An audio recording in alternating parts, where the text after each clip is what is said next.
Чао! Наша сегодняшняя тема – ошибки. Ошибки и ложные друзья переводчиков. Какие у нас бывают ошибки?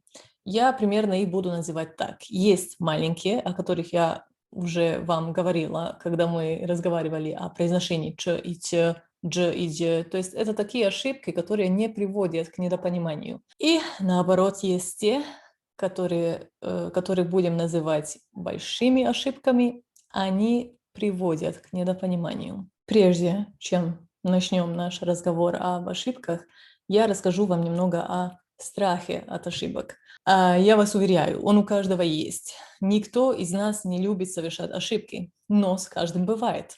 И даже иногда часто. Вот расскажу вам одну вещь. У меня на уроке было, по-моему, месяц назад. Мы о профессиях разговаривали, и девушка, которая визажист, мы переводили профессии, и она визажист. И вот она говорит, что она работает визажистом. Я так думаю, и просто произошло, ну это происходит даже часто, что у меня в голове слово «визажист» на данный момент появилось почти на каждом языке, кроме сербского. Значит, оно у меня там и на венгерском, и на английском, и на всех остальных языках, но на сербском я его точно вспомнить не могу. Даже на родном языке я не могла вспомнить такое слово. И бывает, что я сделала, я, конечно, сказала: извините, я тоже живой человек, слава богу, у нас есть Google.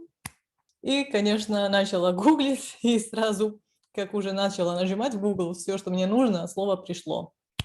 Так что такие вещи бывают, просто бывают. Если люди над вами начинают смеяться, то тоже вы не должны вообще волноваться. Это просто такая человеческая вещь. Пожалуйста, не воспринимайте это лично, потому что это не относится лично к вам. Людям просто смешно в данном моменте что-то, что вы произнесли, возможно, не так или сказали не так. Это не значит, что вы глупый человек на самом деле или что с вами что-то не то. Нет, наоборот, вы вообще большие молодцы, что изучаете иностранный язык, это каждый понимает или хотя бы должен понимать. Им просто смешно то, что вы сделали или сказали в данном моменте. И все, значит, не воспринимаем такие вещи лично, уходим от этого, смеемся даже с ними, если можем, если нет, все, подождем немножко, пока не пройдет. Мы очень хорошо это будем помнить и не будем больше совершать такие ошибки. И на этом мы закончили тему страха от ошибок. Пожалуйста, не бойтесь. Не бойтесь, вы со временем уже поймете, что ошибок будет все меньше и меньше, и что даже сами себя начнете исправлять спустя некоторое время. Так, дальше. Ошибки мы с вами сегодня будем разделять на большие и на маленькие. Большими ошибками будем называть те, которые приводят к недопониманию. Значит, это такие серьезные ошибки, потому что человек думает, что он вас понимает, но на самом деле он вас не понял или не понял так, как он вас должен был понять. А маленькие – это те ошибки, которые у нас возникают при произношении, даже когда мы разговаривали о ч и ч, да, или о дж и дж. Или есть и такие слова, конечно, произношение которых влияет на их значение. Например, купити – купить, купити – собирать. Или слово право. Смотрите, какие значения у него могут быть. Право – прямо. Право – право. Уголовное право, семейное право и так далее. Право – настоящее. То есть право чудо. Это настоящее чудо. Значит, если я произношу право, право, право, там разные значения. Но, скорее всего, вас из контекста поймут. То есть, если вы сказали «идите право» или «идите право» или «идите право», из-за этого слова «идите» вас поймут, что они просто должны идти прямо. Обратите внимание, прямо. Это слово «право» является ложным другом переводчиков. Я потом расскажу, что это такое для всех, кто еще не знает. Значит, это все-таки маленькие ошибки, потому что они фонетические и из контекста вас поймут. А большие ошибки те, которые приводят к недопониманию. И вот, когда говорим о больших ошибках, один из главных источников– это ложные друзья переводчиков. Это такое явление, когда в разных языках есть очень похожие слова, которые то ли пишутся, то ли произносятся одинаково, но у них значения совсем разные. Сегодня я вам приведу несколько таких примеров, и вы можете посмотреть конкретно, о чем здесь речь. Помните, я вам говорила, когда начинала изучать русский, что у меня очень часто спрашивали, как твоя фамилия? И что я отвечала «хвала добрусу». Слово «фамилия». Фамилия на сербском– это семья или родственники. И, соответственно, на вопрос «как твоя фамилия?» мне другой ответ в голову не мог прийти. И я просто отвечала «они хорошо, спасибо». Еще слова, которые часто используются и которые вы, наверное, уже знаете. Любить, любите. Любите – это целовать. Не любит. Любить – это волети. Значит, волети и любите. Живот – это жизнь, а живот – это стомак. Как у нас уже было право, да, право или право. Как вы видите, в сербском есть такое стремление, что ударение практически в большинстве случаев в начале. Готов и готов.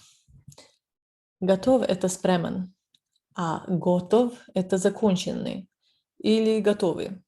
Готовые изделия, например, готовые производы. Или у нас просто что-то закончено. Например, фильм je готов. Фильм се завершил. Законченный. Понос. Понос. Понос на сербском пролив. А понос – это гордость. Да, такое очень хорошее позитивное слово, которое часто можете услышать. Осторожно. Позорище. Позориште. Позорище на сербском срамота. Срамота. А позориште – это театр.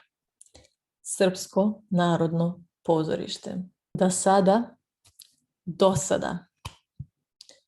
Досада на сербском бес или ljutnja. А досада – это скука. Образ. Образ. Образ на сербском икона. А образ – это щека.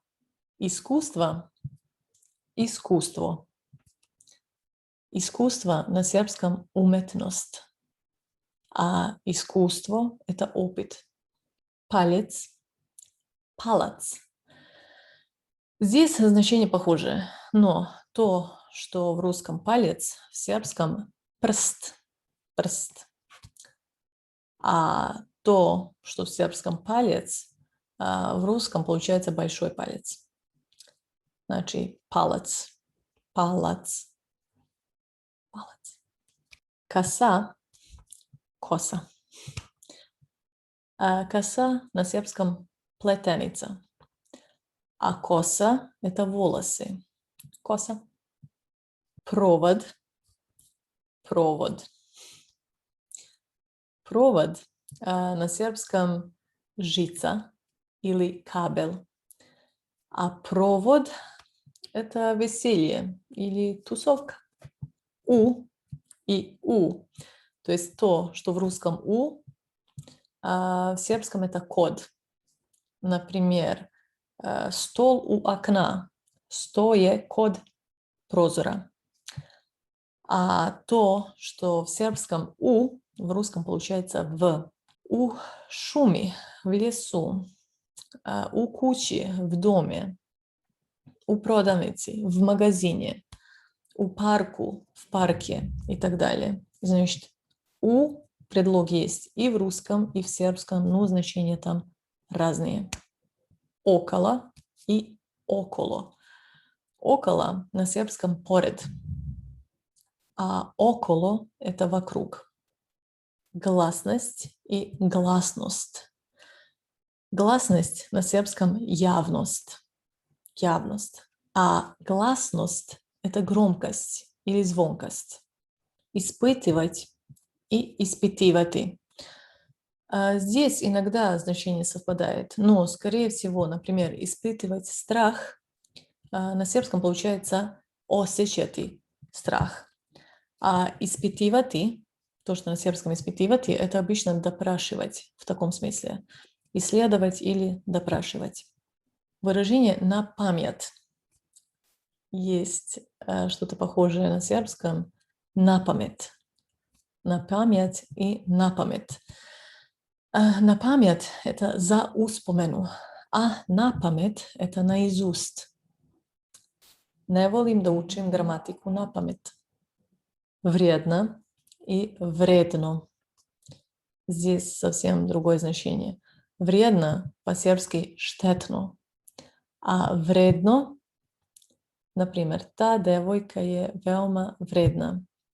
Эта девушка очень трудолюбивая. Положительное слово. Сутра. Сутра. Сутра od jutra или od ujutro. С утра до вечера, например. Od ujutro до uveče. А сутра – это завтра. Сутра ću kupiti hranu.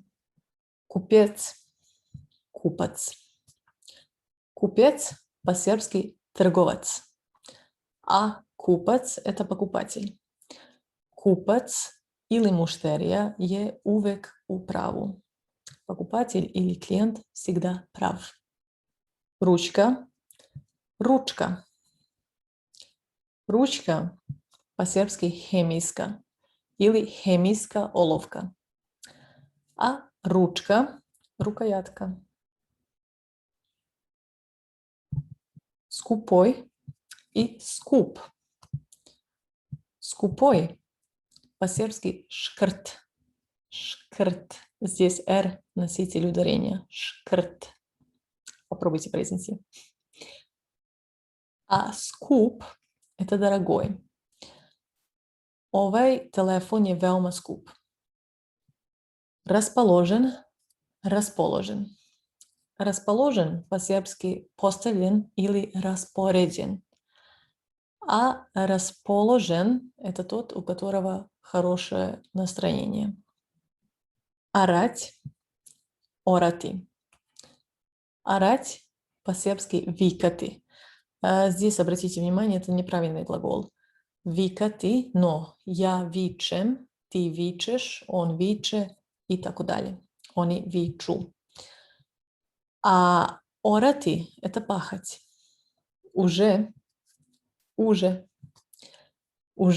по-сербски веч. Ты уже готова? Ты си веч спремна? А уже – это веревка. Веревка или канат. Баба и баба. Баба на сербском – это бабушка или старуха.